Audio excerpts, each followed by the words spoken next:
melanjutkan, saya merasa bahwa kita butuh refresh gitu ya, merefresh dulu apa-apa yang sudah kita pelajari sebelumnya. Nah, oleh karena itulah maka dalam kesempatan ini saya akan coba tampilkan lagi ya, sekedar mengingatkan atau memanggil ulang memori kita pada pertemuan-pertemuan selanjutnya. Mungkin bisa diganti backgroundnya.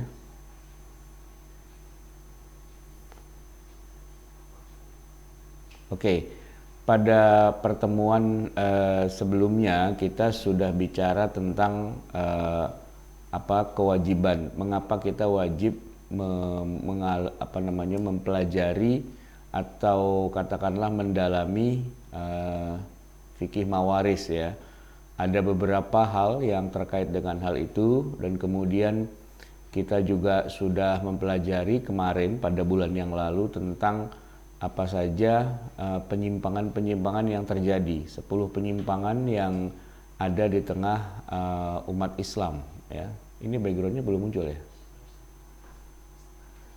Kenapa? Oke, ini ya. Penyimpangan, 10 penyimpangan. Kita sudah berhenti sampai pada 10 penyimpangan yang kemarin. Mungkin Bapak Ibu bisa melihat rekaman videonya secara detail. Nah, penyimpangan-penyimpangan itu kemudian akan kita teruskan kajiannya dengan dengan yang sekarang ya. Yaitu untuk yang sekarang ini kita akan bicara pada sesi yang kedua, yaitu rukun waris. Dalam pembagian waris itu ada 3 rukunnya. Rukun yang pertama itu adanya pewaris, orang yang meninggal lalu hartanya mau dibagi waris. Kemudian rukun yang kedua ya kita bicara tentang hartanya itu sendiri, apa saja yang termasuk harta yang dibagi waris, mana yang dibagi dan mana yang tidak dibagi. Dan yang ketiga insya Allah nanti kita akan teruskan dengan siapa saja yang termasuk ahli waris, lalu bagiannya itu berapa atau bagaimana cara kita menghitung bagiannya. Baik, kita akan awali yang pertama ya. Rukun yang pertama itu adalah pewaris.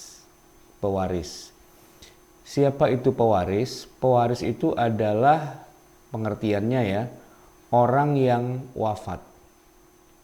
Orang yang wafat yang hartanya harus dibagi waris. Ya, karena secara hukum Islam ketika seseorang meninggal dunia, maka otomatis harta yang dimilikinya itu menjadi tidak bertuan, karena tidak ada hak kepemilikan harta bagi orang yang sudah tidak bernyawa. Otomatis kan hartanya itu menjadi tidak bertuan. Nah, harta yang tidak bertuan gara-gara tuannya meninggal inilah sektor atau wilayah pembagian waris itu. Jadi membagi waris itu ya memang pada dasarnya mengurusi harta-harta tak bertuan yang ditinggal mati oleh pemiliknya. Nah, jadi ketika kita bicara waris ya tentu harus ditentukan dulu siapa ini yang meninggal, siapa ini yang menjadi pewaris. Ya, memang istilahnya itu pewaris ya, karena begini, pewaris ini seringkali pengertiannya itu suka terbolak-balik. Tapi yang benar tuh begini, pewaris adalah bukan orang yang menerima waris, tapi orang yang memberi harta waris. Pezakat itu adalah orang yang memberi harta zakat, bukan orang yang menerima zakat. Pekurban adalah orang yang punya kambing atau sapi untuk dikurbankan. Pekurban itu berarti yang memberi, bukan yang menerima. Nah, begitu juga dengan waris. Pewaris adalah yang memberi waris, bukan yang menerima. Tapi tadi saya bilang bahwa kalimat atau kata pewaris ini seringkali terbolak-balik pengertiannya. Misalnya banyak kita baca teks gitu ya, al ulama'u warasatul anbiya, itu kan hadis ya, sering diterjemahkan menjadi para ulama itu adalah pewaris nabi. Pewaris nabi itu artinya adalah kita atau para ulama gitu ya, itu memberi warisan kepada Nabi. Padahal kan maksudnya hadis itu bukan pewaris dalam arti ulama itu memberi warisan, tapi yang ulama itu adalah yang menerima warisan. Nabi itu yang memberi warisan. Maka kalau diterjemahkan secara lebih tepat ya, al ulama warasatul anbiya, ulama itu adalah bukan pewaris Nabi, ulama itu adalah penerima waris dari Nabi. Warasah itu penerima waris. Jadi istilah yang tepat memang pewaris itu bukan yang menerima tapi yang memberi. Ini menjadi rukun yang pertama. Oke, kita balik lagi. Jadi pengertian pewaris itu adalah orang yang wafat dan hartanya harus dibagi waris ya. Kemudian ada syarat-syaratnya. Apa itu syaratnya? Yang pertama syaratnya dia harus muslim. Nah, maka ketika yang meninggal ini kok agamanya bukan Islam, ya kita nggak ngomongin pembagian waris secara Islam. Mungkin secara hukum dunia lah begitu ya. Sedangkan hukum waris Islam ini maksudnya tidak lain dan tidak bukan adalah hukum yang berlaku pada orang yang secara agama dia memang agamanya Islam. Ya, itu syarat yang paling pertama, paling nomor satu. Kemudian syarat yang kedua, dia harus sudah wafat. Ya, kalau orang masih hidup, kok sudah mulai bagi-bagi harta kepada anak-anaknya, istrinya, keluarga, macam-macam. Ya, bukannya tidak boleh sih, tapi dari awal namanya itu bukan pembagian waris. Ya mungkin bagi-bagi rejeki, bagi-bagi hadiah, bagi-bagi harta begitu ya, apalah namanya, tapi jelas ini bukan pembagian waris. Sehingga kalau bukan pembagian waris maka ketentuannya siapa dapat berapa dan sebagainya tidak harus mengacu kepada ya pembagian waris ya. Nah, maka pembagian waris itu disyaratkan yang nomor dua, selain yang punya harta itu harus muslim gitu ya, maka syaratnya harus ya dia sudah meninggal, baru kita ngomongin waris. Nah, kemudian yang ketiga, ya tentu syarat yang paling dasar juga ini ya, punya harta. Karena kalau dia nggak punya harta tapi malah punyanya utang, utang itu tidak dibagi waris. Maksudnya ditanggung oleh siapalah terserah yang mau menanggungnya, tetapi para ahli waris itu tidak secara hukum menjadi orang yang harus membayarkan hutang almarhum itu dengan komposisi sebagaimana yang terjadi pada pembagian waris. Ya, itu nggak berlaku ya. Jadi pembagian waris itu hanya berlaku ketika hartanya ada. Ketika hartanya nggak ada, nol, ya nggak ada pembagian waris. Apalagi ketika hartanya minus, maka tidak berlaku juga hukum waris secara kebalikan, begitu ya. Baik, sudah kita bicarakan pengertiannya, syaratnya, kemudian nah ini yang penting juga, yaitu apa sih kewajiban calon pewaris ya, calon pewaris, karena kalau dia sudah jadi pewaris ya nggak wajib lagi kan, sudah mati gitu ya. Ini calon pewaris kita, ini semua ini adalah calon pewaris setiap kita. Maka apa nih yang harus kita lakukan gitu ya sebagai calon pewaris? Nomor satu, kita punya kewajiban yaitu belajar ilmu waris. Siapa saja di antara kita kalau muslim ya dan punya harta ya kan, insya Allah pastinya juga akan menghadap Allah Ta'ala juga gitu ya. Nah kita kalau punya calon-calon ahli waris, kita wajib mengajarkan kepada mereka cara membagi waris. Nah, bagaimana kita bisa mengajarkan kalau kita tidak belajar? Maka urut-urutannya adalah wajib nih bagi kita untuk belajar ilmu waris. Untuk apa? Yang kedua, untuk bisa mengajarkan kepada para calon ahli waris kita. Ini aja sih sebenarnya sumber masalah gitu ya. Yang banyak orang pada ribut-ribut sengketa waris dan sebagainya itu gara-garanya si calon pemberi warisan atau si calon pewaris ini tidak menjalankan kewajibannya, yaitu dia tidak belajar fikih waris dan juga tidak mengajarkan. Dia cuma punya anak aja gitu ya, anaknya banyak, bininya mungkin juga banyak ya, keluarganya bererot, banyak lah begitu. Tapi nggak ada satupun di antara anak-anaknya itu yang diajarkan hukum waris. Ya, mungkin yang diajarkan bahasa Inggris, diajarin matematika, diajarin segala hal yang kebutuhan dunia lah. Tapi nggak diajarin cara bagi waris, ya, sehingga nanti begitu dia meninggal pada berantem rebutan. Itu yang sering terjadi di tengah masyarakat kita itu seperti itu, ya. Orang tuanya tidak pernah mengajarkan cara membagi waris. Anak-anaknya ya wajar lah kalau nggak pernah diajarin, gimana mereka bisa paham. Nah, anak-anak yang nggak paham hukum waris, kalau mereka berantem, rebutan, mungkin saling saling menjelekkan, bahkan ada yang saling jegal, saling nggak mau ketemu, pas nggak nanya, nggak negur sapa, putus hubungan silaturahmi dan sebagainya karena rebutan. Itu sebenarnya kalau mau ditarik-tarik ke belakang, ini gara-garanya gimana sih? Ya gara-garanya sederhana, karena nggak punya ilmunya maka pada berantem. Terus kok bisa nggak pada punya ilmunya? Ya karena nggak pernah diajarin. Lah kok bisa nggak diajarin? Ya karena dulu orang tuanya emang nggak belajar. Orang tuanya itu awam. Dalam hal ini awamnya awam ilmu waris ya. Mungkin boleh jadi orang tuanya itu ustadz, kiai, penceramah, mubalik, ajengan, tuan guru dan sebagainya gitu ya. Tapi pertanyaannya begini, kalau ngajarin sholat mungkin udah diajarin, ngajarin baca Quran, ngaji, hafal Quran gitu mungkin udah selesai lah, udah tamat, udah khatam gitu. Pertanyaannya adalah orang tuanya ini ngajarin hukum waris apa enggak? Nah, sampai enggak babnya itu kepada bab waris? Kalau sampai ya berarti anak-anaknya paham. Kalau paham berarti siapa yang berhak dapat berapa, siapa tidak berhak dan tidak boleh istilahnya nyerobot dan sebagainya, itu pasti tahu, ya pasti tahu. Yang suka serobot menyerobot itu kan yang nggak tahu hukum, ya kan?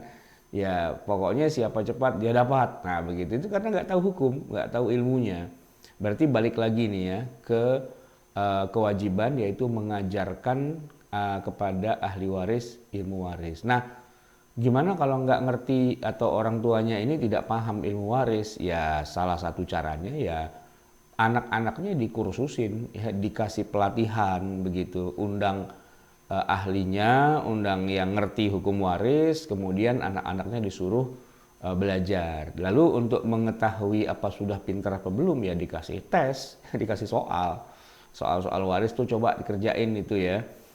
Udah benar apa belum gitu. Kalau sudah benar ya sudah, berarti sudah sah nih, sudah. Ya kalau orang tuanya meninggal nanti anaknya masih berantem juga padahal mereka udah tahu, itu salahnya si anak-anak gitu ya. Tapi kalau orang tua meninggal anaknya rebutan waris, gara-garanya ternyata anaknya nggak paham, itu yang ke bawah-bawah malah orang tuanya. Kenapa nggak diajarin gitu ya. Baik, yang berikutnya ini juga penting, yaitu menjelaskan harta. Jadi kita nih sebagai orang yang calon pemberi warisan gitu ya, ini kita harus jelaskan kepada para calon ahli waris kita, anak, cucu, mantu, siapalah gitu ya. Ini loh hartanya bapak tuh yang ini gitu ya. Dengan kalau zaman sekarang kan harta yang nilainya tinggi itu kayak kayak kendaraan, itu kan ada surat-suratnya. Kemudian apalagi misalnya tanah gitu kan juga ada surat-suratnya gitu ya. Nah jadi ya dijelaskan dan dikasih tahu, jangan sampai begini, ada orang tua meninggal, anak-anak, istri, keluarga tuh nggak ada yang tahu nih bapak kita nih hartanya apa ya, yang mana ya gitu ya, atau sama sekali nggak ada legalnya gitu, surat-suratnya pada kemana ya gitu. Kayaknya sini tanah bapak kita nih, tapi suratnya mana ya? Nah itu akan menimbulkan konflik nanti di masa depan. Maka persiapkanlah sejak awal gitu ya, mana yang merupakan harta kita dan dijelaskan. Kalau yang ini nih tanah saya, yang itu tuh tanah ibu kalian gitu. Jadi dibedakan, bahkan tanahnya bapak dengan tanahnya ibu harus dibedakan gitu. Yang sebelah sana itu tanah masih milik rame-rame gitu. Nah yang sebelah rumah kita persis, lahan kosong itu kalau bisa jangan dijual. Kenapa? Punya orang ya, enggak, jangan dijual, itu bukan tanah kita gitu ya. Nah yang terakhir juga menghindari terjadinya bom waktu. Apa itu bom waktu gitu ya? Bom waktu itu adalah bom yang dipasang dengan timer. Ya, nanti dia akan meledaknya bukan sekarang. Ya, kalau senapan mesin itu kan kalau ditembak ya ditembak sekarang dadet gitu kan matinya sekarang. Tapi kalau bom waktu enggak. Bomnya dipasang sejak sekarang tapi meledaknya ntar kapan-kapan sesuai dengan timernya. Nah, ini sering kasus terjadinya bom waktu ya. Saya mengistilahkan bom waktu gitu ya. Misalnya begini, ada wasiat yang keliru ya, atau misalnya ada hibah tanpa saksi dan legalitas, atau misalnya berhutang secara diam-diam, atau misalnya harta yang samar-samar, atau misalnya legalitas tapi bermasalah. Ini semua adalah bom waktu ya. Sekarang sih adem ayem, tapi suatu hari nanti akan terjadi masalah besar. Nih kalau kita coba perhatikan yang pertama ya, wasiat tapi keliru. Ya kan begini, dalam agama Islam ya, dalam hukum waris, yang namanya pemberian ya itu kan bisa diberikan ketika masih hidup, namanya hibah, tapi juga bisa diserah terimakannya kalau yang punya sudah meninggal, itu namanya wasiat gitu ya. Nah, wasiat itu kadang-kadang itu keliru gitu. Keliru tuh maksudnya apa? Tercampur-campur antara waris, wasiat, dan hibah. Nah, hal-hal kayak gini nih sering bikin masalah di kemudian hari. Contoh, orang tua ketika tahu anaknya sudah menikah, sudah berumah tangga gitu ya, maka dia istilahnya memberikan jatah.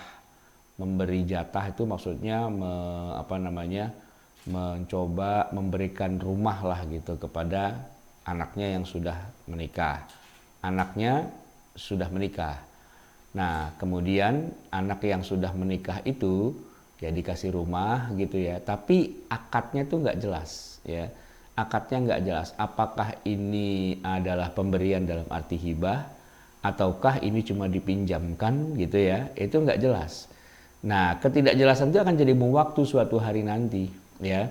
Nah, yang satu mengatakan ini diwasiatkan, yang satu bilang ini hibah, yang satu bilang ini dipinjamkan dan sebagainya. Itu ketidakjelasan model kayak gitu suatu hari akan menimbulkan letupan besar, gitu ya. Nah, itu yang pertama. Yang kedua, hibah tanpa saksi dan legalitas. Jadi ada banyak kasus ya, saya sering ketemu tuh ya, orang tua menghibahkan ya rumah mereka itu kepada salah satu anak, tapi diam-diam tanpa saksi, tidak ada legalitasnya, cuma omongan saja ya, tidak di hadapan calon ahli waris yang lain, ngomongnya cuma sendiri aja. Nah, itu jadi masalah ke depannya pasti gitu ya. Kalau mau menghibahkan harta ya fair aja harusnya, jadi kumpulkanlah anak-anaknya.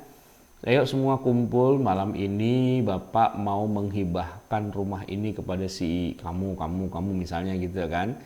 Jadi ya enak gitu. Tapi kalau dia hibah tanpa saksi, apalagi juga tidak ada hitam di atas putihnya, mungkin masih akur, rukun ketika orang tuanya masih ada. Tapi nanti kalau orang tua sudah nggak ada, nah itu akan terjadi perang badar gitu ya, perang yang nggak selesai-selesai.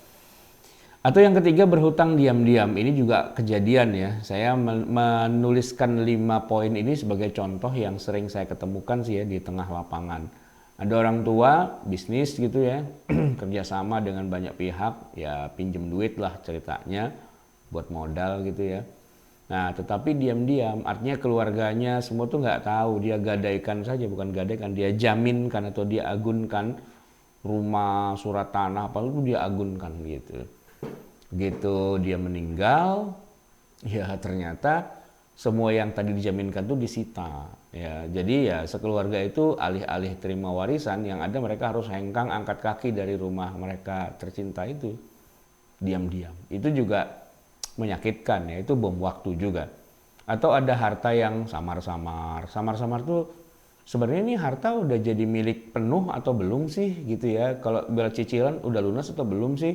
Kalau itu misalnya harta itu misalnya punya orang sebagai jaminan atas hutang, ini gimana urusan hutangnya? Nah, itu yang tidak jelas. Itu harusnya orang tua ya cerita nih sama anak-anaknya. Ini sawah bukan punya bapak nih ya, tapi punya orang lain. Cuman orang lain tuh memang dia pinjem uangnya bapak gitu.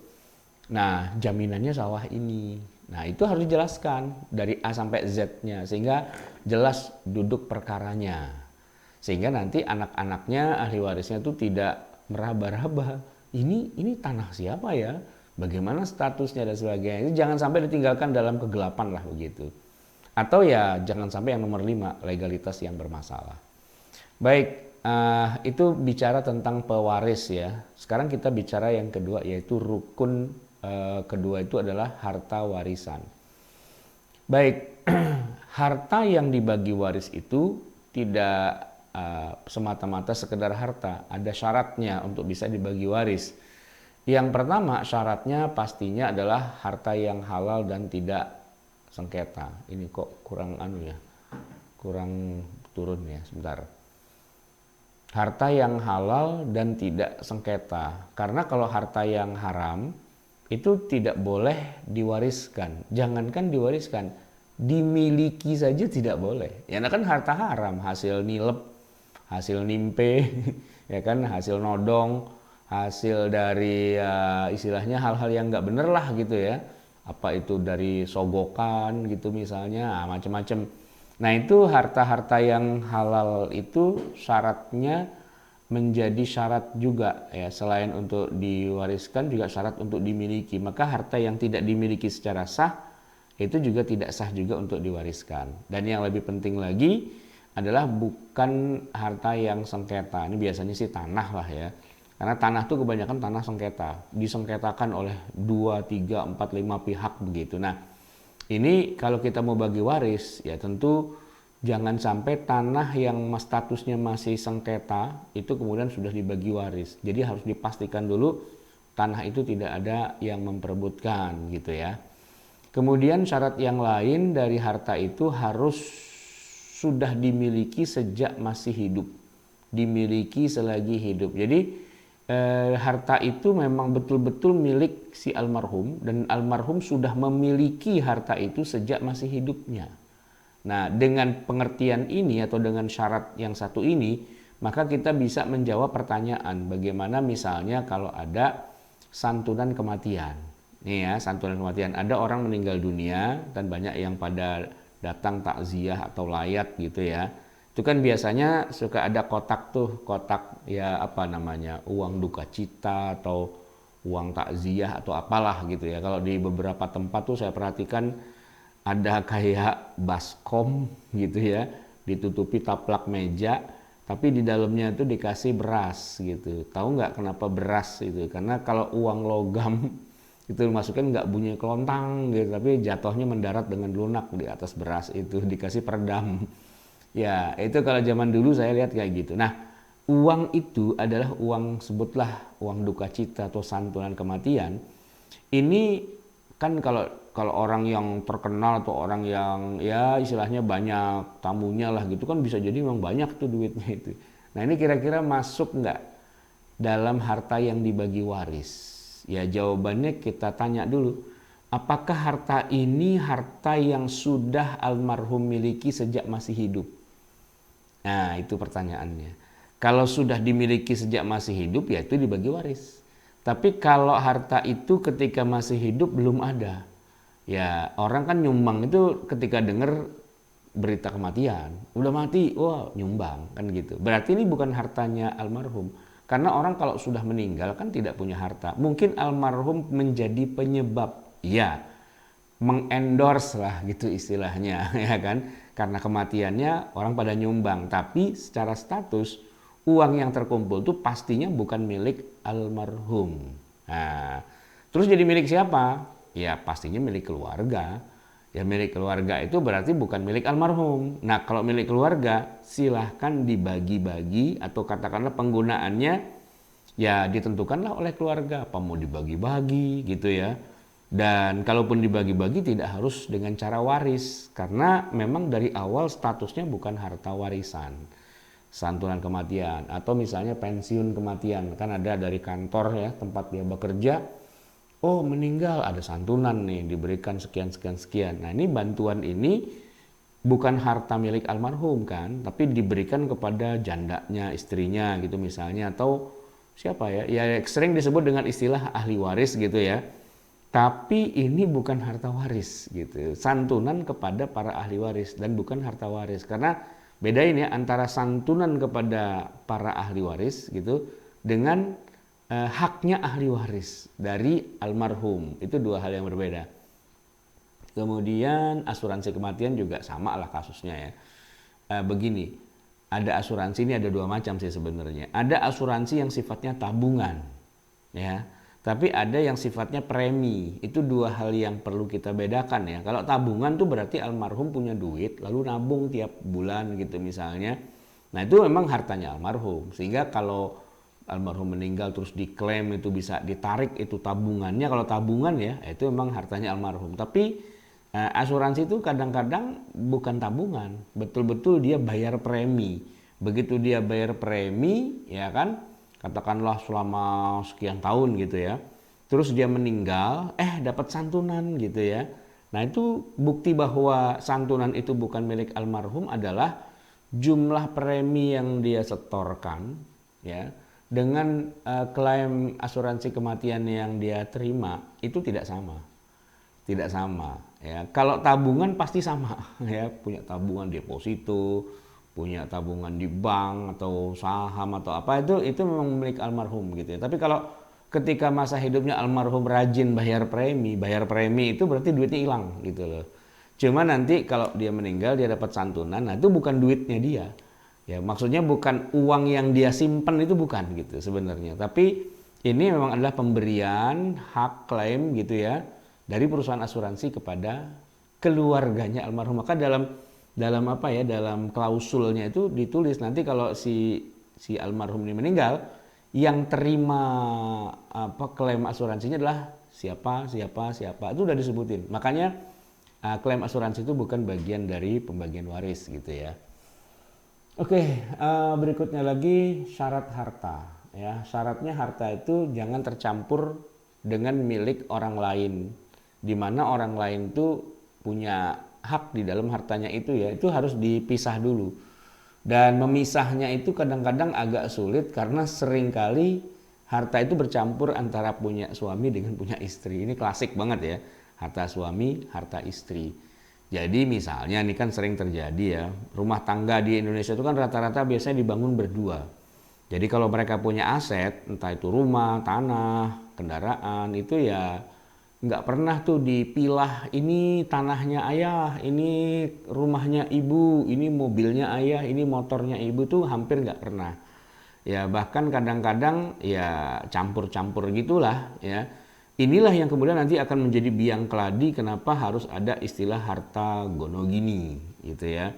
Karena ya kebiasaan masyarakat kita yang tidak membedakan mana harta suami, mana harta istri. Begitu terjadi perceraian, entah cerai hidup atau cerai mati itu ya meninggal gitu ya. Nah itu ngebaginya agak ribet itu, ribet lah. Kenapa? Ya karena dari awal tidak ketahuan nih hartanya suami yang mana, hartanya istri yang mana gitu ya. Tapi kalau seandainya sudah jelas gitu harta suami ini, harta istri itu dan sebagainya, ya maka membagi warisnya gampang karena yang dibagi hanya yang miliknya almarhum saja. Sedangkan yang milik orang lain tapi tercampur harta di situ itu harus dipilah, dipisahkan. Dan memang yang paling susah itu adalah memisahkan harta suami dan istri. Oke. Kemudian misalnya partner bisnis ya, itu juga ya namanya orang usaha itu kan kadang-kadang, bukan kadang-kadang, kebanyakannya malah patungan, bukan usaha sendiri, tapi permodalan lah sekian persen kan kerjasama gitu kan antar teman dan sebagainya. Nah kalau ada salah satunya meninggal kan nggak mungkin semua usahanya langsung dibagi waris kan. Ya yang dibagi waris adalah sahamnya si pemilik gitu. Jadi kalau misalnya dalam sebuah perusahaan ada 3 orang yang punya dengan masing-masing sepertiga, maka yang dibagi waris hanya sepertiganya itu saja yang miliknya si almarhum. Sedangkan usahanya secara umum ya enggak. Nah itu aja yang diwariskan yang bagian dia. Baik. Kemudian syarat harta yang terakhir itu harus dikeluarkan dulu ya. Sebelum dibagi waris sudah dikeluarkan untuk yang pertama misalnya pastinya biaya penyelenggaraan jenazah itu diambil dari hartanya almarhum. Ya kecuali kalau ada dana santunan mau dipakai itu silahkan. Tapi intinya dari hartanya almarhum itu keluarkan dulu. Dan itu beli apa ya, kain putih apa gitu-gitu itu ternyata nggak murah loh, itu mahal ya penyelenggaraannya itu.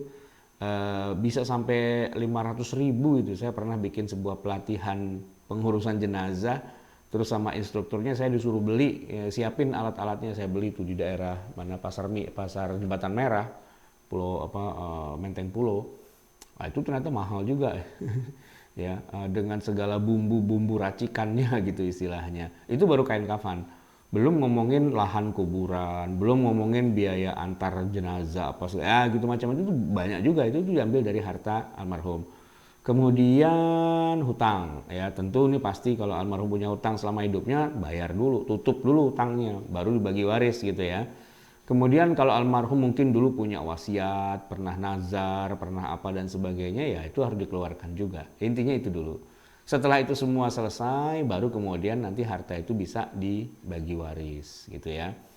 Baik, sekarang kita bicara bagian yang ketiga, rukun yang ketiga, yaitu rukunnya adalah ahli waris gitu ya. Baik, ahli waris ini cukup banyak ya, tapi sebelum kita masuk siapa saja ahli waris, itu ada syarat orang yang bisa menerima harta warisan ya, ada syarat-syaratnya. Yang pertama, terdaftar sebagai ahli waris. Maksudnya terdaftar tuh disebutkan namanya, atau katakanlah apa sih istilahnya itu, hubungan darahnya gitu ya dengan almarhum itu sebagai apa gitu. Tercantum di mana? Tercantum ya di Quran, di Sunnah, dalam hadis gitu ya. Atau setidaknya ketika para ulama membuat listing daftar para ahli waris, ya dia termasuk di dalamnya gitu loh, ya kan. Tapi tidak semua yang masuk dalam daftar calon ahli waris itu, kan ada 22 pihak gitu ya. Itu tidak seluruhnya pasti penerima warisan, enggak. Dia memang masuk dalam daftar, tapi kan yang menerima hanya sebagian saja ya.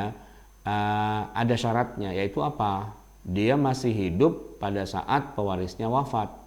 Ya artinya walaupun itu anaknya, tapi kalau anaknya itu mati duluan, bapaknya baru mati kemudian, maka si anak yang mati duluan ya nggak akan terima waris. Salahnya sendiri kenapa mati duluan, itu istilahnya begitu. Jadi syarat yang kedua itu adalah yang menerima warisan harus masih hidup gitu ya. Bagaimana kalau warisan belum dibagi, terus calon ahli waris nih misalnya anaknya keburu meninggal? Nggak apa-apa, tetap dibagi, kan udah mati. Karena kita ngebaginya melihatnya bukan waktu sekarang, tapi melihatnya pada waktu almarhum itu meninggal. Nah, pada saat almarhum meninggal, itu yang hidup di antara ahli waris itu siapa saja. Nah, itu yang kita bagi. Harusnya membaginya ya saat itu. Tapi kalaupun pada saat itu belum dibagi, terus para ahli warisnya ada yang pada meninggal, mereka tetap berhak untuk dibagikan waris. Ya walaupun pembagiannya baru hari ini. Nah, itu terus udah meninggal kok dibagi waris? Ya karena dia berhak pada saat dia masih hidup harusnya sudah dibagi, tapi belum dibagi, ya sudah.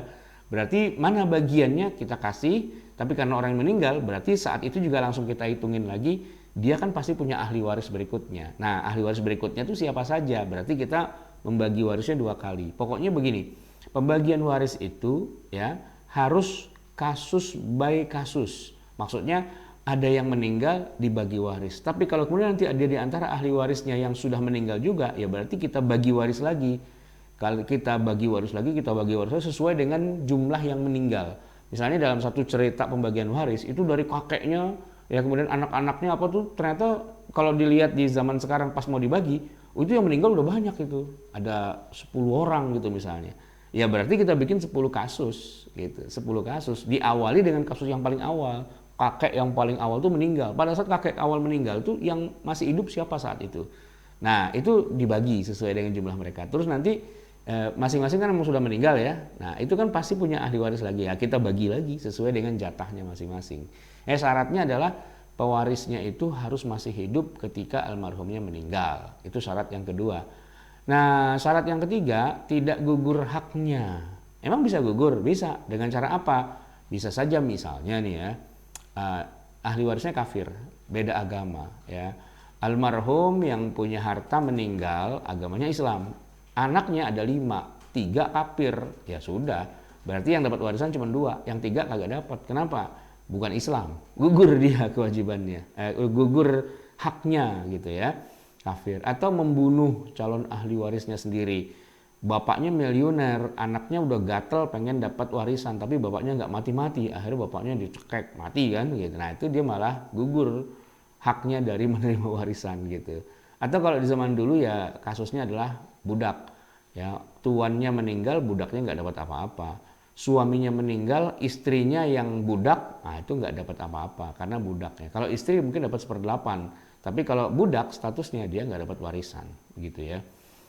Nah kemudian syarat yang terakhir itu adalah dia tidak terhijab, karena sistem pembagian waris itu ada ring 1, ring 2, ring 3, ring 4 gitu.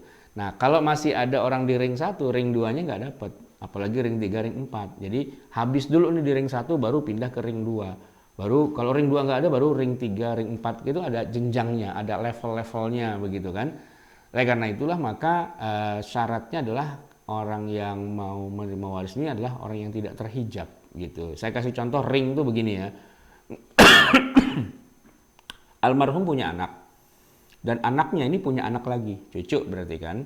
Cucu itu masuk loh dalam daftar ahli waris ya, dan anak juga dapat. Tapi dalam kenyataannya selama anak masih ada, cucu udah pasti nggak dapat lah begitu.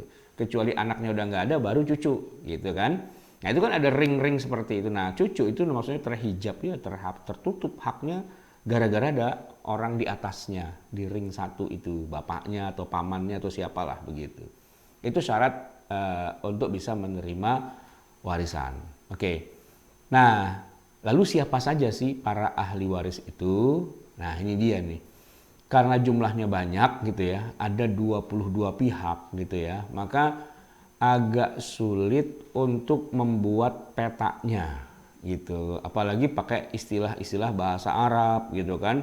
Ada istilah akh syaqiq, ukhtun syaqiqah gitu ya, ada akhli ab, akhli nah, itu kan istilahnya aneh-aneh dan nggak kegambar gitu, dan nggak kegambar, nggak terpetakan dengan mudah untuk melihatnya. Ini salah satu kendala paling besar dalam hukum waris ya, mempelajari fikih waris adalah bagaimana memetakan para ahli waris itu secara mudah gitu ya, karena jumlahnya kan cukup banyak, ada 22 pihak gitu.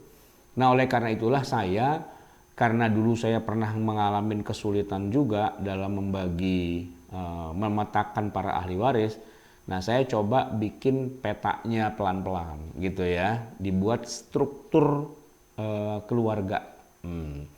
Jadi dari sana saya menemukan ternyata 22 pihak ini bisa kita bagi dua, yaitu ada yang saya sebut dengan ahli waris internal, inner circle atau lingkar paling dalam, yang mana kalau mereka hidup ya, mereka ada, udah pasti dapat warisan gitu. Nah nanti ada yang eksternal, yaitu lawan dari internal ya eksternal, ring 2, 3, 4 gitu ya, yang mana mereka lebih seringnya nggak dapat. Lebih seringnya nggak dapat karena ada orang di internal gitu. Selama masih ada di internal nih, yang di luarnya tuh biasanya nggak dapat gitu ya. Nah yang internal itu ya, saya bilang ring 1 gitu ya, kalau eksternal ring 2, 3, 4 itu adalah pasti dapat waris. Tadi saya katakan pasti dapat waris kalau orangnya ada, hidup, muslim gitu ya. Kemudian tidak pernah terhijab, tidak pernah tertutup dari menerima waris karena dia memang front terdepan begitu. Kemudian jumlahnya itu hanya 6 pihak saja. Nah, sebaliknya kalau yang eksternal ring 2, 3, 4 yaitu kebalikannya, belum tentu dapat waris ya, tidak pasti dapat, kemudian bisa saja, mungkin saja terhijab, dan jumlahnya ya sisanya 22 kurang 6 ya ada 16 pihak gitu ya. Ini pemetaan dasarnya dulu nih ya. Nah sekarang kita akan fokuskan kepada ahli waris yang ring 1. Kenapa kita fokuskan yang ring 1? Karena pasti dapat, dan kasusnya dalam kebanyakan kasus bagi waris yang paling banyak ya pembagian di ring 1. Di ring 2 itu jarang-jarang. Adalah 1, 2 gitu ya, tapi kebanyakannya atau basically kita akan bicara di ring 1-nya dulu, minimal itu ya. Oke, yang di ring 1 itu siapa saja sih? Nah, begini. Setiap kita membuat struktur pemetaan dari sistem pembagian waris, kita tuh harus punya fokus ya. center of view, pusat dari perhatian atau pandangan kita. Senternya itu harus selalu berupa orang yang meninggal dunia alias almarhum kalau dia laki-laki atau almarhumah kalau dia perempuan.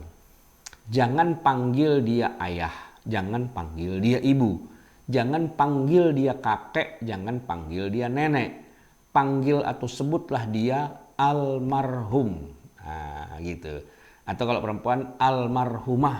Nah, gitu. Makanya saya kasih kasih inisial ALM. Ini bukan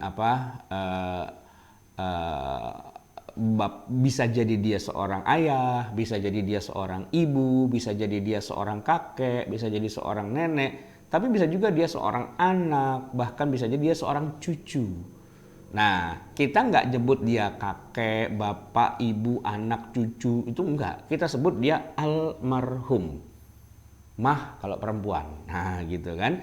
Nah, lalu dengan sudut pandang ini baru nanti kita sebut ada yang namanya ayah, ibu, anak, suami, istri. Nah, itu melihatnya harus dari center of view-nya itu ya, center point-nya istilahnya, pusatnya. Nah, ahli waris itu kita melihatnya dari almarhumnya dulu ya, siapa yang meninggal. Nah, ahli warisnya itu nomor 1, saya kasih nomor punggung 1 adalah anak laki-laki.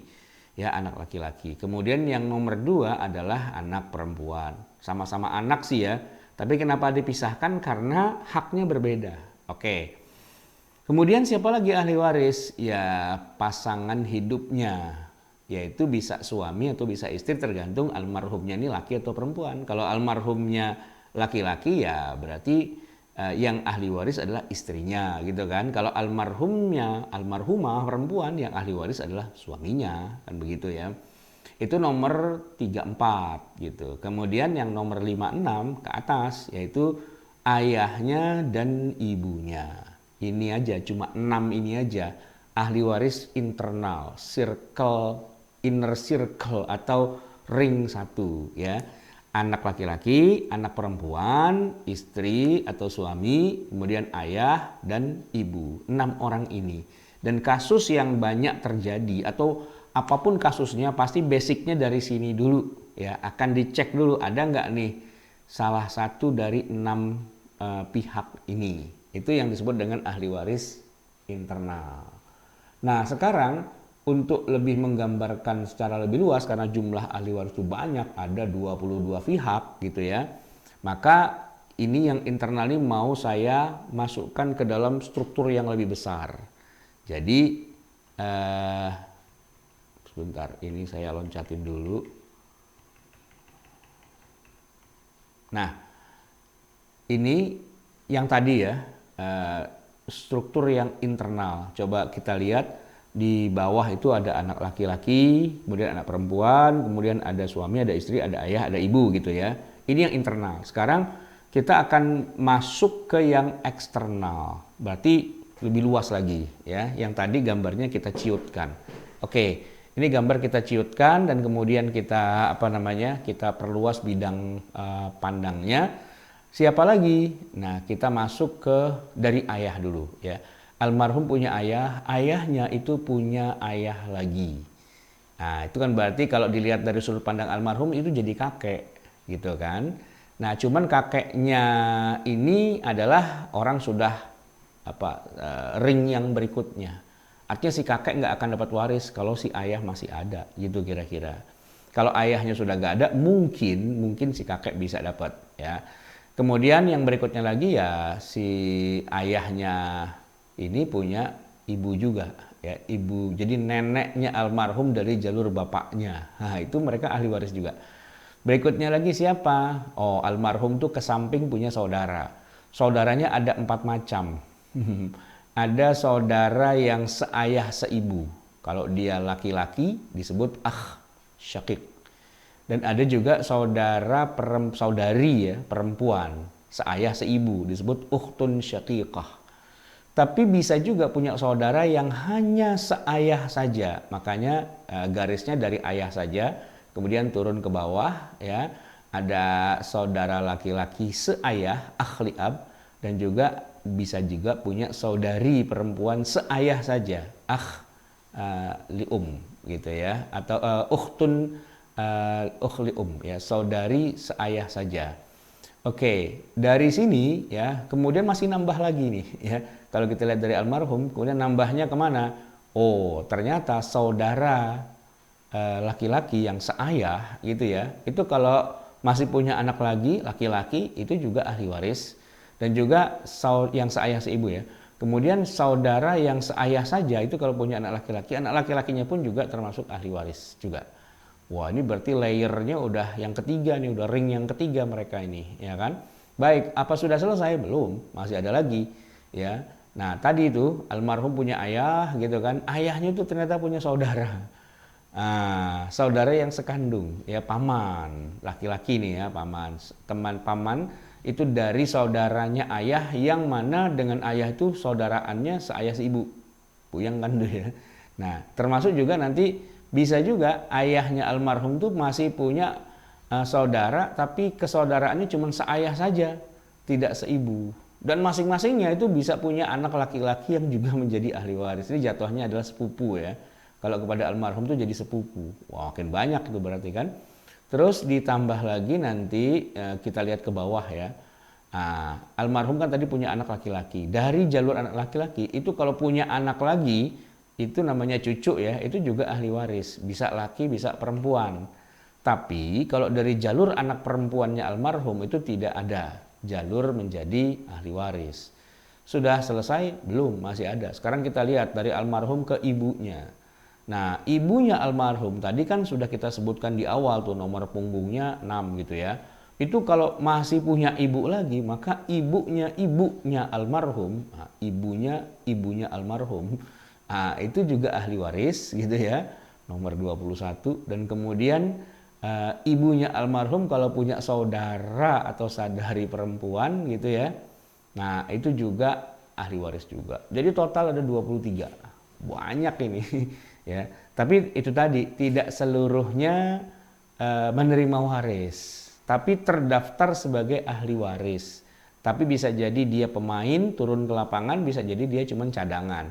Nah, kalau pemain yang di lapangan cedera gitu ya, atau kecapean, kehabisan napas dan sebagainya, oke, pemain cadangan maju gitu kira-kira. Jadi tim kesebelasan sepak bola itu nggak cuma 11 loh, jumlahnya bisa jadi 22. Iya, jumlahnya 22 gitu. Tapi yang main di lapangan 11 aja.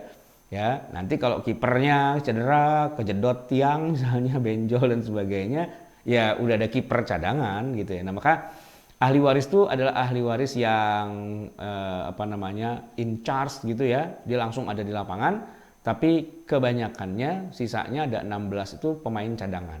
Oke, yang 6 pemain inti, yang 16 itu pemain cadangan. Oke ya. Baik, itu kalau kita ngomongin ahli waris. Sekarang saya balik lagi ke yang pertama ya, yaitu ke yang tadi 22 pihak tadi ya. Ini kan inner circle. Oke. Inner circle-nya adalah ahli waris internal. Ada 6 ya.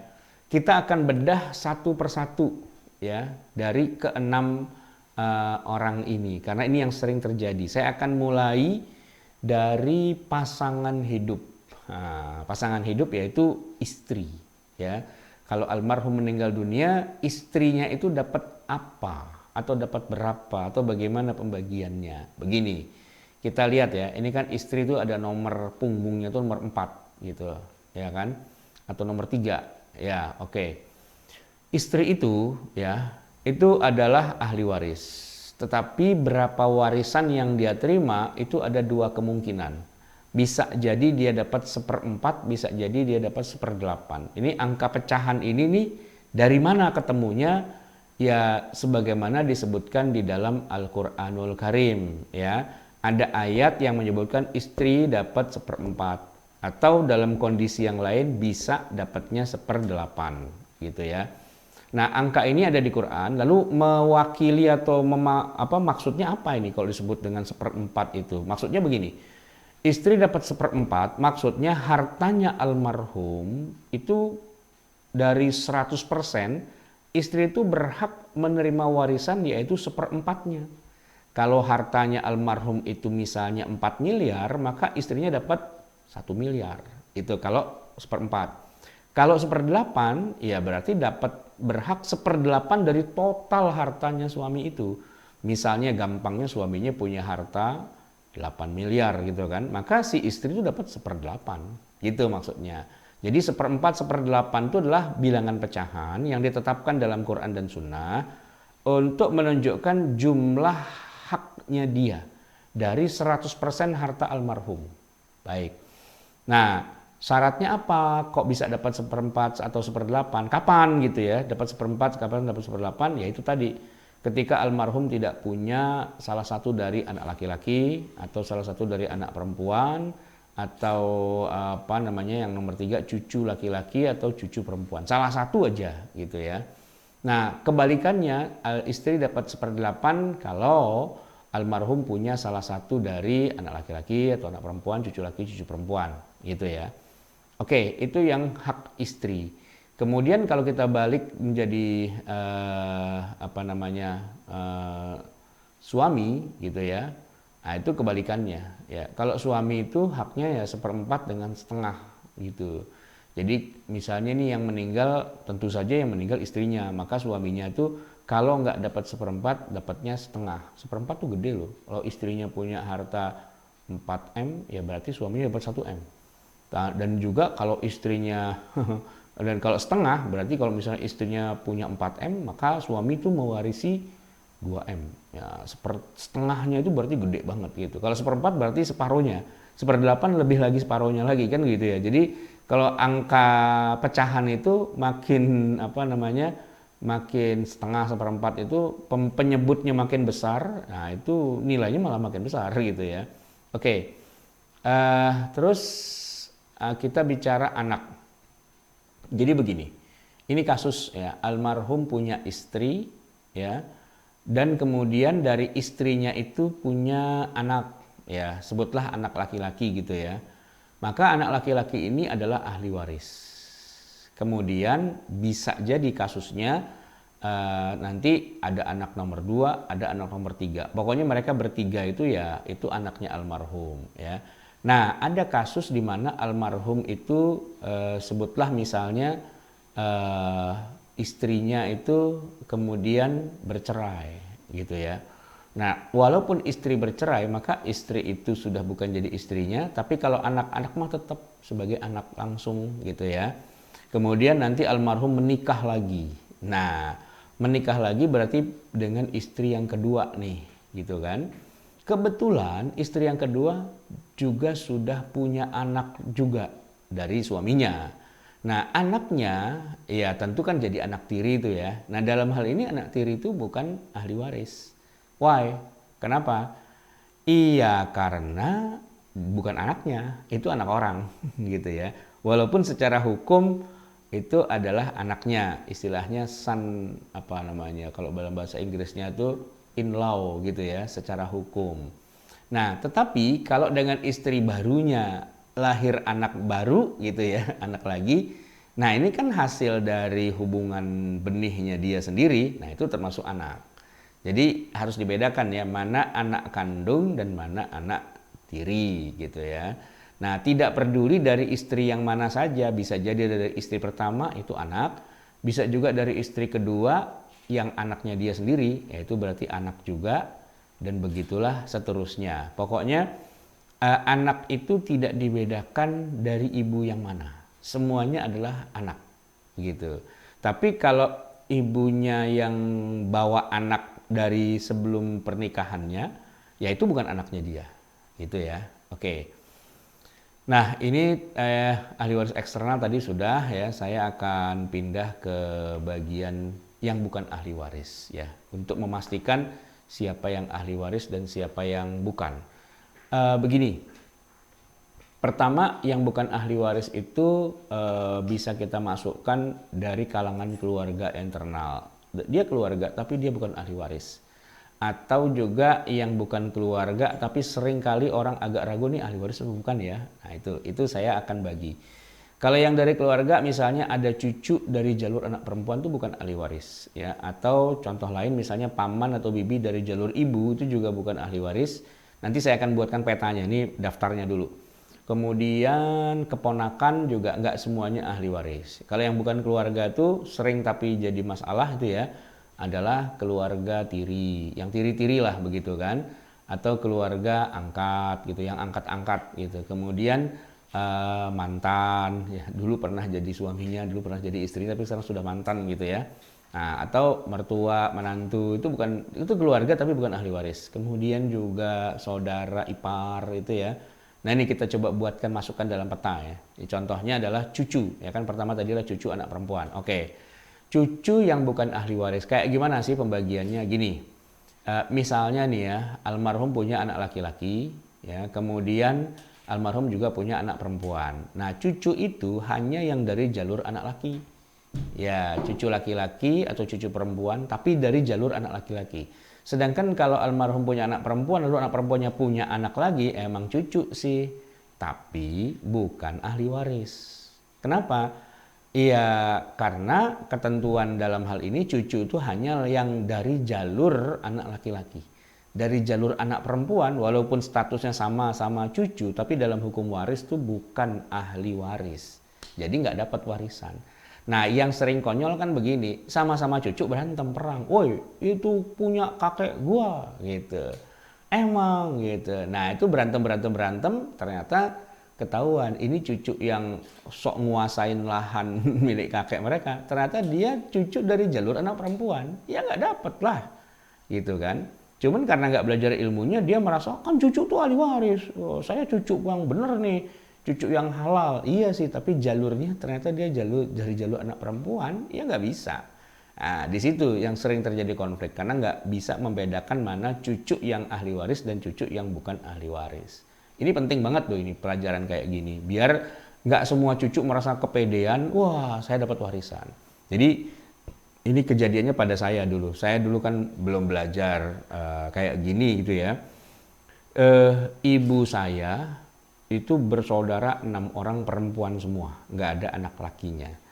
Lalu ibu saya kan punya ayah gitu, berarti kan itu simbah saya gitu kan. Nah, waktu itu pas simbah saya meninggal dunia tahun 92, saya mikir, wah saya dapat warisan nih gitu. Kenapa? Ya kan saya cucu, ya, namanya cucu kan pasti dapat warisan dong gitu. Tapi saya keliru. Pertama apa? Pertama saya bukan ahli waris karena saya walaupun cucu tapi dari jalur anak perempuan.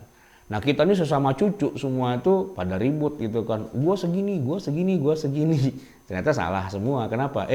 Kita ini semua cucu tapi nggak ada yang dari jalur anak laki-laki. Ya kita bukan ahli waris lah pastinya. Oh gitu, lah iya. Berarti nggak dapat warisan dong? Ya enggak gitu. Apalagi ya istilahnya orang tua kita semua masih ada ya kan. Ya kalau orang tua kita ya ibu-ibu kami gitu ya, itu ya ahli waris karena kan kalau dari kakek jatuhnya sebagai anak perempuan gitu. Tapi nggak kepada kita kakek nggak bisa mewariskan sesuatu langsung gitu. Nah maka setelah kakek meninggal gitu ya, hartanya dibagi waris kepada 6 anak perempuannya, lalu masing-masing kan memiliki. Nah baru kemudian masing-masing anak perempuannya itu ketika sudah mulai ada yang meninggal juga, ibu saya tuh sudah meninggal, maka jatah warisannya ibu saya dari almarhum kakek itulah yang kemudian jatuh ke saya. Tapi saya bukan mewarisi harta direct dari kakek, tapi saya mewarisi harta dari ibu saya gitu ya. Jadi bukan direct gitu loh. Kalau secara direct saya dengan kakek saya tuh kita nggak punya hubungan kewarisan. Tapi kalau saya dengan ibu saya ya berarti kan itu saya adalah anak laki-laki dari ibu saya. Nah hartanya yang dibagi itu bukan harta kakek, tapi hartanya ibu saya yang sumbernya dari kakek saya memang. Yang dipecah-pecah bagi 6. Ibu saya kebagian gitu kan, kebagian rumah utama. Nah, ketika ibu saya meninggal, dibagi waris lagi kan. Nah, sayalah yang kemudian dapat rumah utama. Itu gitu kira-kira.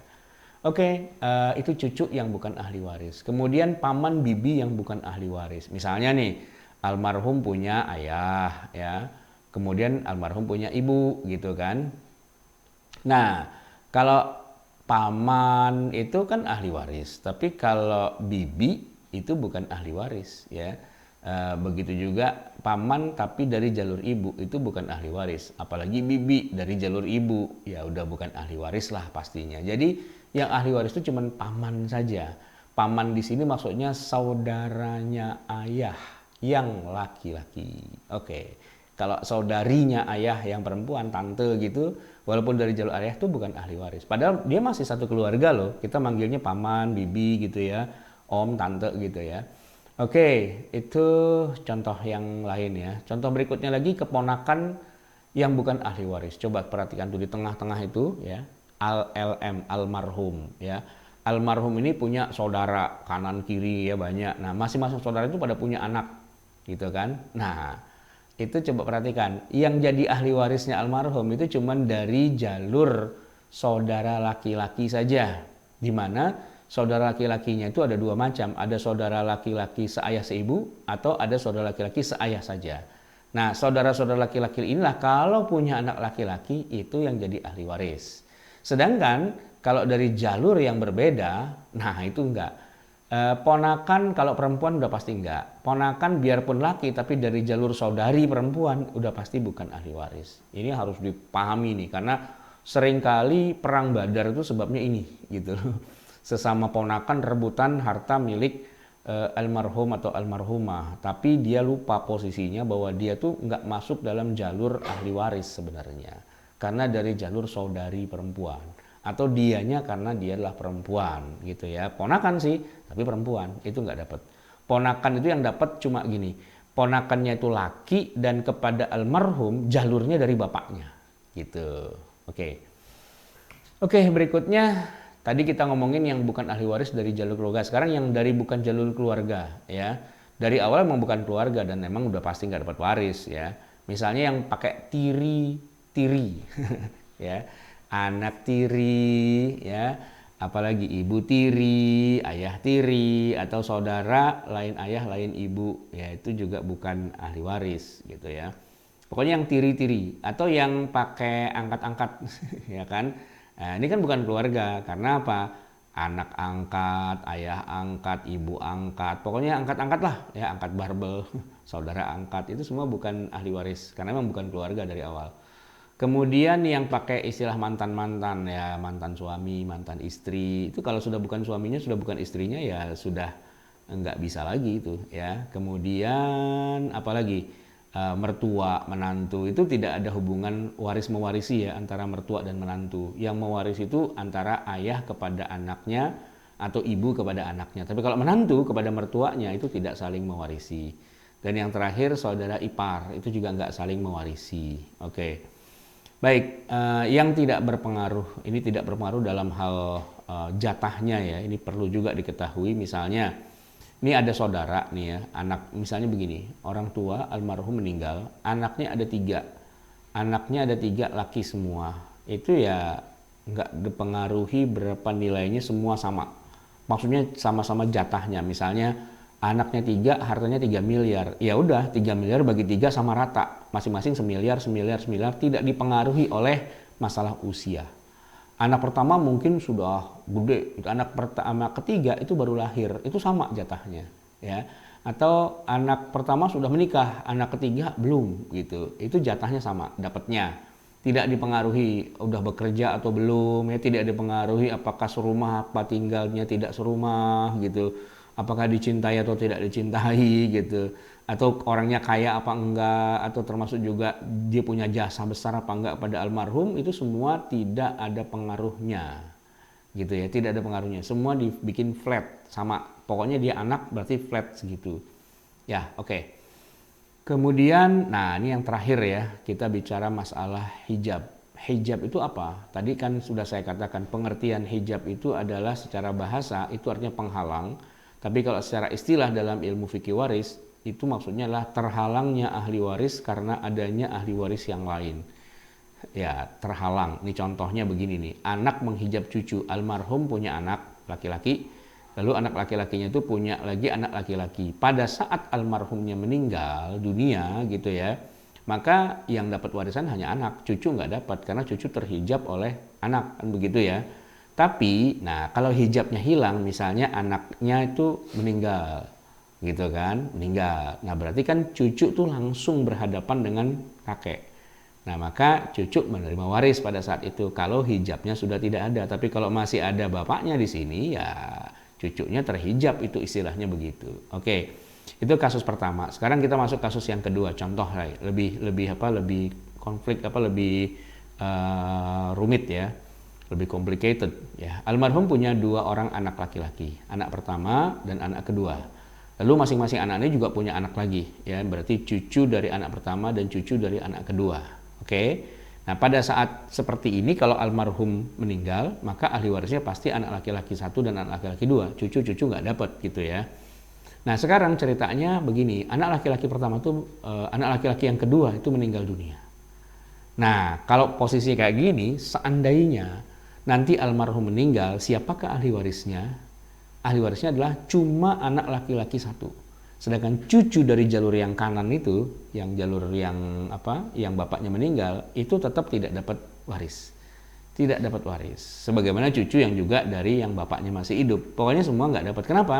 Karena masih ada orang di ring 1, anak laki-laki 1 itu masih ada. Berarti ring 2 itu nggak bisa dapat, gitu ya. Jadi hijab itu tidak harus yang head to head, tapi juga hijab itu tidak head to head. Jalur yang berbeda tapi masih ada orang, maka si cucu itu juga nggak dapat, gitu ya. Oke, contoh yang lain. Ayah menghijab kakek dan nenek. Ya, jadi gini contohnya. Almarhum punya ayah, lalu ayahnya masih punya ayah lagi. Itu kakek berarti kan. Nah, itu kakek dan nenek itu sebenarnya ahli waris, tapi selama masih ada ayahnya almarhum, ya keduanya nggak menerima waris. Kecuali kalau ayahnya almarhum meninggal setelah itu.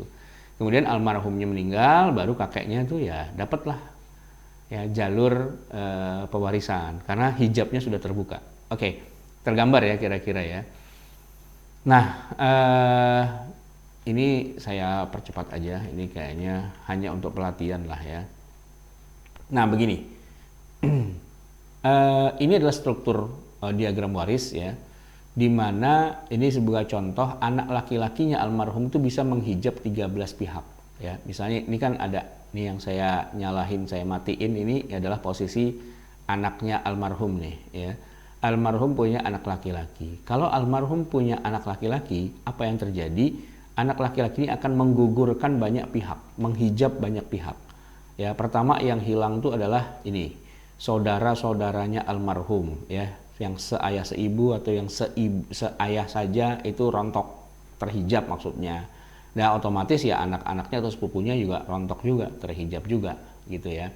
Kemudian yang rontok juga adalah tuh saudaranya ayah ya, baik yang sekandung atau yang cuma seayah saja, dan otomatis anak-anaknya juga rontok juga. Lalu anak laki-laki ini juga merontokkan cucu laki-laki, cucu perempuan gitu ya.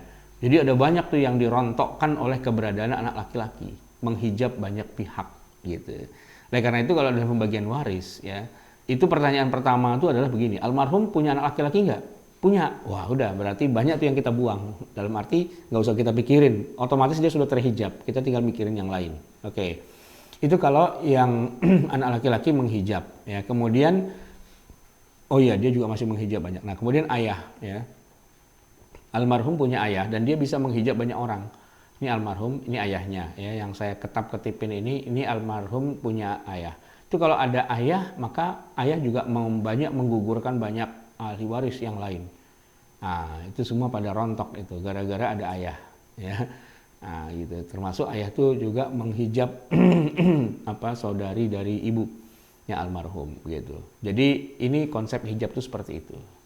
Baik jamaah sekalian, sesi yang kedua ini sudah selesai ya. Alhamdulillah, semoga bisa dipahami dengan baik dan kita akan buka tanya jawab. Silahkan kembali kepada pimpinan acara. Yang tadi Bapak Ibu sekalian, rukun-rukun pembagian waris, apakah ada yang ingin ditanyakan? Apa sudah cukup mudah untuk kita pahami tentang terutama yang ahli warisnya sebanyak 22 garis tadi, baik yang inner maupun yang eksternal. Untuk itu kepada jamaah yang ingin bertanya silahkan baik melalui ruang chat atau bertanya langsung, kami persilahkan.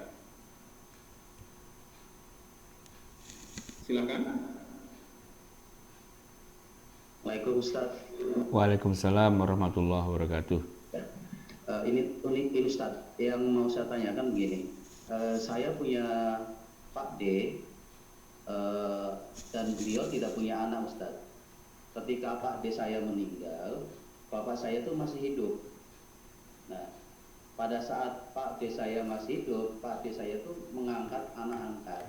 Nah, kondisi sekarang setelah Pak D meninggal, itu hartanya seolah-olah langsung diambil alih oleh anak angkatnya. Apakah ini menyalahi aturan waris? Dan kalau ini dibiarkan, saya kasihan dengan anak angkatnya itu. Apakah ini mengambil harta yang bukan haknya, Ustaz? Kalau secara hukum waris, tadi sudah jelas ya, anak angkat tuh bukan ahli waris. Tapi kan kita nggak bisa langsung mengatakan, woi haram tuh.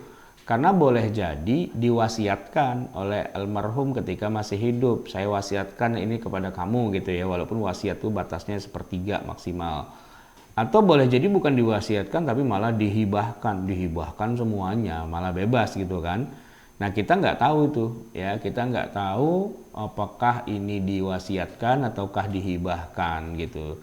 Tapi kalau jalurnya secara jalur waris, namanya anak angkat pastinya tidak dapat jatah gitu, karena bukan ahli waris.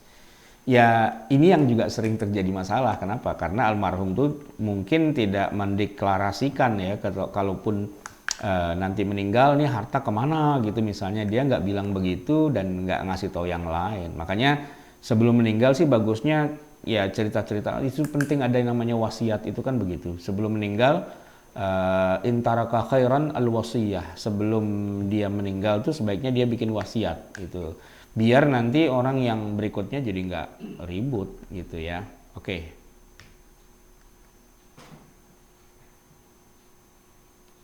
Kami silakan yang lain lagi. Tambahan sedikit Ustaz, boleh? Ya silakan. Ya memang kondisinya tidak jelas Ustaz, apakah Pak D saya itu mewasiatkan atau tidak, karena tidak ada saksi. Betul. Tapi kondisi sekarang ini seolah sudah dikuasai. Apakah anak angkatnya itu perlu diingatkan atau tidak ini Ustaz? Oh iya, kalau perlu diingatkan pasti. Cuma ngingatinnya itu caranya harus yang ibaratnya orang mancing tuh dapat ikannya tapi airnya nggak keruh gitu ya. Itu gimana caranya, itu ada seninya gitu ya. Mungkin kalau anaknya itu ikut ngaji kayak kita hari ini, jadi dia mikir, gitu ya ternyata ya. Oh gitu. Jadi karena apa? Karena kan ini agak sensitif ya. Orang kalau melakukan dalam tanda petik dia melakukan kesalahan, lalu kita bilang, woi kamu salah tuh, wah dia ngamuk, dia defense, dia akan mencoba membela diri kan. Tapi kalau kesadaran itu datang secara tidak langsung gitu ya, ikut ngaji, terus dia tahu, gitu ya, berarti saya nggak berhak nih gitu kan. Dia sendiri yang repot, ini gimana nih harta ini bukan punya saya loh ini ya gitu. Nah ini kan tinggal seni menyampaikan pesannya itu gimana biar pesannya dapat tapi suasananya tidak buruk. Ini yang sering gagal tuh kan gini, pesannya nggak sampai, tapi ramenya itu yang nggak selesai gitu. Padahal ya malah jadi percuma juga kan, ya disampaikan tapi orangnya nggak nangkap gitu. Jadi ya gimana ya, kayak kita teriak-teriak gitu, tapi orangnya tetap nyebur jurang juga, padahal udah teriak-teriak gitu ya. Tentu itu ada seninya gitu bagaimana melakukan itu. Maka salah satunya yang saya lakukan adalah yuk kita ngaji, bikin pengajian nih begini-begini nih. Biar siapa tahu di antara jamaah yang pada nonton, yang pada denger, yang apa tuh, itu mungkin dia termasuk kasus itu. Oh berarti saya nggak termasuk ya, oh berarti ini harta bukan punya saya loh. Nah itu semoga hidayah sampai tanpa harus melukai perasaan pelakunya. Nah itu penting banget itu. Oke. Baik Ustaz, ada pertanyaan dari Pak Budi. Almarhum memiliki suami, 3 anak perempuan, yaitu 1 anak laki-laki dan 1 anak laki-laki. Mohon penjelasan ahli warisnya Ustaz. Yang meninggal ini berarti ibu-ibu ya, almarhumah gitu ya, punya suami. Ya, ibunya. Ya. Istrinya ya. Ya, punya suami sama punya 3 anak tuh ada Oke, ya itu sih sederhana sekali pembagiannya. Jadi suami itu kan tadi saya katakan di dalam penjelasan tentang suami ada dua kemungkinan. Antara dia menerima seperempat atau setengah. Nah, kalau dalam kasus ini suami itu dapatnya seperempat karena almarhumah itu punya fara' waris, yaitu punya anak laki-laki, punya anak perempuan. Berarti jatahnya suami adalah seperempat, kan gitu ya. Terus bagaimana jatahnya anak-anak laki dan perempuan? Gampang. Mereka itu adalah penerima waris secara asobah. Asobah tuh pokoknya ngambil sisanya, gitu ya. Sebenarnya ini kajian ini masih ada satu lagi ke depan, yaitu cara menghitung waris. Tapi karena sudah ditanyakan ya saya bocorin aja sekalian. Nah, jadi misalkan almarhumah itu punya duit 4 miliar, misalnya 4 miliar. Nah, seperempat itu buat suaminya. Berarti suami dapat berapa itu? 1 miliar. Sisanya kan masih ada 3 miliar. Dan 3 miliar inilah yang dibagi kepada anak-anak gitu. Nah, cara membaginya dibagi rata. Dibagi rata, tapi kalau ada anak laki-laki ya dan anak perempuan, maka anak laki-laki itu harus dihitung sebagai 2 anak perempuan. Sebagai 2 anak perempuan. Jadi tadi kan anak perempuan yang asli itu ada 3, terus anak perempuan palsu itu ada 2. Karena dia adalah laki-laki. Cuman dihitungnya seolah-olah dia 2 perempuan. Jadi seolah-olah tuh anaknya ada berapa? Ada 5, ya kan? Walaupun anaknya ada 4, tapi gara-gara 1 itu laki-laki, itu hitungannya jatahnya 2 orang perempuan. Berarti sisanya itu dibagi 5 sama rata. Dibagi 5 sama rata. Berapa tadi sisanya kan 3 miliar ya. 3 miliar dibagi 5. Berarti 600 jutaan per anak perempuan. Anak perempuan 1, 600 juta. Anak 2, 600 juta. Nah, anak laki-laki itu kan jatahnya 2 orang perempuan. Ya dia 2 kali lipat ngambilnya. Kira-kira begitu ya. Oke. Untuk selanjutnya Ustaz, bagaimana hukumnya kalau seseorang yang sudah lama meninggal dan ada hartanya serta ada anak-anaknya, namun sampai puluhan tahun atau warisnya belum dibagi-bagikan, belum dibagi waris? Ya, kalau nanti mau dibagi, ya walaupun membaginya sekarang nih, udah 2021 gitu ya. Tapi cara menghitungnya seolah-olah ini baru hari kematiannya dia. Sehingga harus menghitungnya tuh dengan cara mundur, atau kita semua masuk mesin waktu pindah ke hari di mana almarhum itu meninggal. Nah, saat itu siapa saja ahli warisnya itu kita bagi. Walaupun kalau ngelihatnya hari ini mungkin di antara ahli waris itu ada yang sudah meninggal. Oh, tapi kita menghitungnya tidak dengan hitungan hari ini. Kita menghitungnya dengan hitungan seolah-olah kita sedang berada di masa di mana almarhumnya itu meninggal. Di situ kita hitung. Gitu kan, tapi kan belum mati. Iya, tapi kan pada waktu itu belum mati. Nah sudah, dapatlah dia harta sekian. Setelah itu kalau dia mati, ya kita hitung lagi untuk kepada ahli warisnya dia sendiri, begitu. Selanjutnya Ustaz, jika ada yang berutang di bank atau kredit rumah, kemudian dia meninggal dan dari pihak bank atau memberi kredit rumah dianggap lunaskan, biasanya kan ada asuransi Ustaz. Ya. Bagaimana kasus seperti ini, terutama kaitannya dengan waris, kemudian syarat seseorang untuk mendapatkan waris tidak gugur haknya, misal kafir. Bagaimana sebaiknya kalau almarhum kafir, anaknya muslim? Oke, jadi gini Pak, ini satu-satu ya, masalah hutang di bank. Orang kalau hutang di bank, sebutlah misalnya dia kredit rumah gitu ya, memang tuh ada asuransi, dan asuransinya mengatakan begini, apabila si kreditur atau yang ngambil rumah ini meninggal dunia tapi belum selesai cicilannya, maka rumahnya itu sudah jadi milik dia.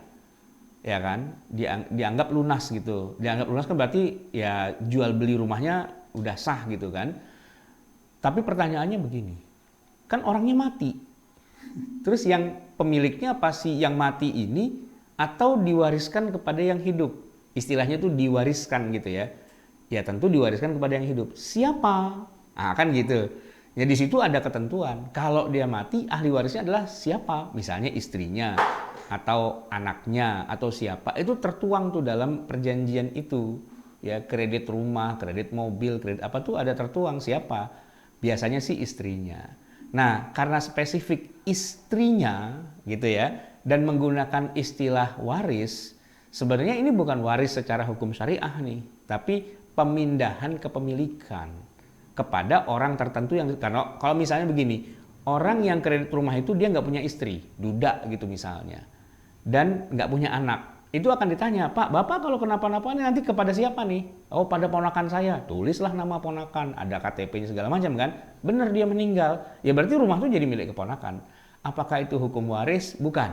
Itu hukum pemindahan kepemilikan gitu istilahnya. Nah, ini nggak dibagi waris gitu istilahnya. Oke, tadi apa yang kedua tadi tuh? Apa ya yang kedua barusan tuh? Kok saya lupa. Oh. Pewarisnya, apakah ahli warisnya yang muslim? Ya, baik. Jadi gini, pada dasarnya antara orang yang beda agama itu tidak saling mewarisi. Jadi baik bapaknya itu muslim, anaknya kafir, itu tidak mewarisi, ataupun bapaknya kafir, anaknya muslim juga tidak mewarisi.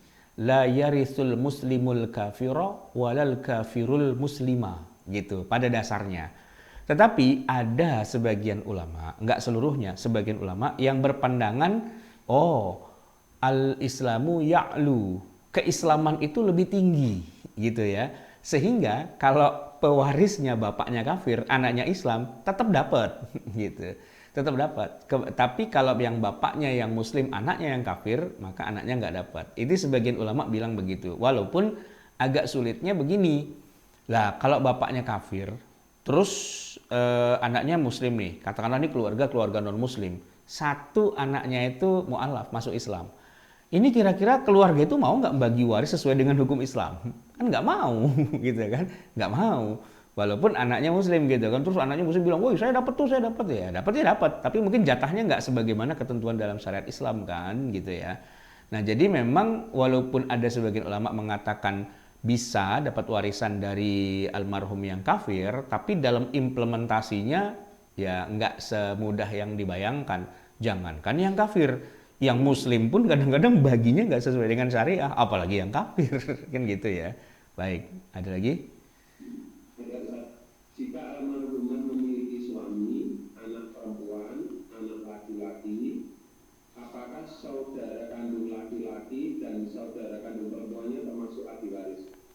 Aslinya ahli waris, tapi gara-gara ada anak laki-laki itu menghijab banyak orang, termasuk saudara kandungnya almarhumah. Ya berarti hilang itu sudah. Tadi yang terus gugur tadi itu kan, itu gara-gara ada anak laki-laki itu menggugurkan 13 orang loh, banyak loh itu, gugurin banyak orang itu gara-gara ada anak laki-laki gitu ya. Maka anak laki-laki ini ya istilahnya menjadi dambaan banyak keluarga.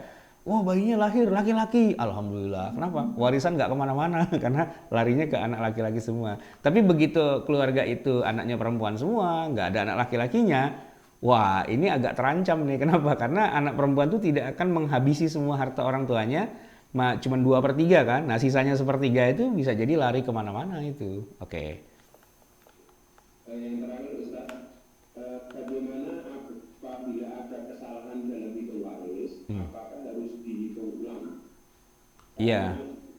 Dulu hanya tanda bagian kepemilikan saja itu. Iya. Kalau salah ya tentu ya harus diperbaiki gitu kan. Karena kan ini berarti menjadi makan harta yang bukan haknya gitu ya. Tapi begini, kalau harus memperbaikinya harus perbaiki iya. Tapi apa mau? Nah itu masalah tersendiri gitu kan. Nah kalau sekeluarga itu yang muslim banget lah, taat semua gitu kan, salah toh, ya udah kita hitung ulang, ah bisa. Tapi biasanya sih iya nggak mau biasanya. Enak aja orang udah habis duitnya hitung ulang bagaimana gitu. Nah jadi biasanya berhasilnya kalau begini, ada ahli waris nih yang dia sadar bahwa dia kok ngambil harta saudaranya melebihi dari jatahnya. Nah itu tuh insya Allah gampang tuh. Jadi dia tinggal kirim WhatsApp aja ke grup keluarga, mohon maaf nih setelah saya hitung-hitung ternyata jatah yang saya ambil itu kelebihan banyak itu. saya mau kembalikan pada kalian semua. Saya udah buat hitung-hitungannya, jadi kalian dapat segini nanti. Bisa nggak nanti malam kumpul di rumah, kita makan-makan, lalu saya akan bagikan. Itu semua jawabannya langsung positif. Siap OTW gitu kan. Kenapa? Dapat jatah tambahan gitu. Tapi kalau yang ngirim WhatsApp ke grup keluarga itu malah yang jatahnya kurang, setelah saya hitung-hitung, saya kurang loh ini, harusnya saya dapat segini loh gitu. Bisa nggak nanti malam kumpul? Nah itu biasanya mohon maaf lagi ada acara, mohon maaf lagi di luar kota, mohon maaf, banyak mohon maafnya itu. Kenapa? Karena ditagih gitu ya. Itu biasalah orang kita tuh suka modelnya kayak gitu ya. Tapi kalau yang sadar sih ya, ternyata saya ngambil jatah lebih ya, balikin. Itu biasalah, itu kalau orang yang jujur tuh ya biasanya sih untung lah gitu. Jadi jangan sampai kita makan harta yang bukan anunya ya. Tapi begini, misalnya nih ya, ada satu anggota keluarga bilang, waduh saya ngambil kelebihan, punya kamu, saya mau balikin. Tapi kata orang yang itu, kata saudaranya bilang, udah nggak apa-apa, udah saya ikhlasin. Pokoknya ridho biridho, siap gitu kan. Wah siap kalau gitu, terima kasih banyak. Nah itu juga boleh sih kalau kayak gitu. Kan tinggal mau dihitung ulang apa enggak, kesadaran dari setiap orang beda-beda. Baik. Baik, ini Ustaz mohon izin yang terakhir Ustaz. Ya. Bagaimana apabila seseorang yang sebenarnya bukan ahli waris, tapi karena terdapat kesalahan pembagian waris dia mendapatkan, dia menyadari kesalahan itu, atas harta waris itu gimana, harus dikembalikan atau bisa disedekahkan? Terima kasih.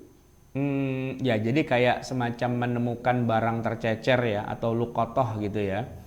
Kalau luqotoh itu barang tercecer kan bukan haknya, itu punya orangnya pasti lagi kebingungan, lagi nyari-nyari. Itu kalau Nabi sih mengatakan arif hasanah ya, umumkan selama 1 tahun di pintu-pintu masjid. Karena apa? Intinya bukan punya dia, maka kembalikan gitu. Kecuali udah nggak ada yang merasa punya lagi apa segala macam, ya sudah, itu menjadi istilahnya menjadi anugerah lah, rizkum minallah gitu. Karena yang kehilangan pun udah sama sekali nggak cawe-cawe gitu ya.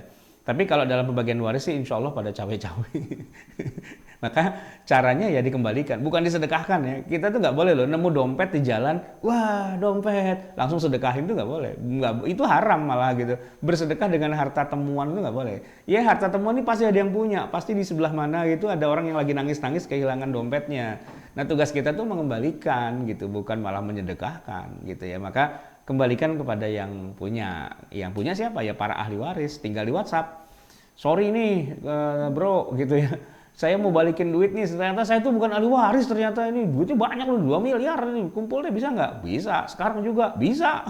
Sekarang pun bisa. Kenapa? Mau dibagi duit. Ya cepet itu ya kan. Gitulah kira-kira. Baik, terima kasih Ustaz Ahmad Sawat. Terima kasih kepada jamaah yang alhamdulillah telah mengikuti kajian sampai dengan waktu ini. Insya Allah, semoga Allah memanjangkan usia kita, Amin. kesehatan, Amin. diberi kesempatan. Insya Allah nanti akan kita lanjutkan lagi pekan pertama pada bulan Februari 2021. Insya Allah. Demikian dari kami, apabila ada kesalahan dan kekurangan mohon dimaafkan. Wassalamualaikum warahmatullahi wabarakatuh. Waalaikumsalam warahmatullahi wabarakatuh. Ya, sama-sama.